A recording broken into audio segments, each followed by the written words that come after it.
Les yeux battus, la mine triste et les joues blêmes. Tu ne dors plus, tu n'es que l'ombre de toi-même. So you rasa, of course masa tu macam scammer ke ni? Sebab kebetulan pada hari itu makcik sebelah suami baru meninggal, baru balik daripada pengebumian.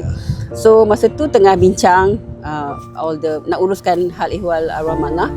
Then dapat panggilan tu, memang saya pick up phone. Sebab selalu saya tak pick up phone, tapi sebab bila hari kematian tu ramai pula yang call bertanya macam-macam hal. So kebetulan saya pun angkat phone tu. Lepas tu dapat panggilan STK tu, rasa macam dari siapa? Daripada Zain Saidin. Kita semua terkejut ke? Zain Saidin nak telefon buat apa? Kan? Lepas tu rasa macam scammers ke ni tiba-tiba. Tapi saya cakap okay, boleh tak call saya balik esok sebab saya sekarang ni tengah busy. Saya cakap macam tu. So the next day tu ada dapat message tapi memang bertanya lah, betul ke scammer ke ni, betul ke semua kan. And then orang in charge tu dia bagi saya form STK untuk isi. Dan saya check lah the details, apa requirement yang diorang perlukan semua, minta account number ke apa ke, tak, memang tak ada lah.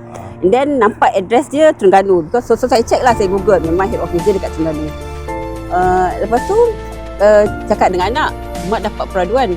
Of course dah semua orang macam betul ke mak macam tu kan. And then tapi alhamdulillah memang betul.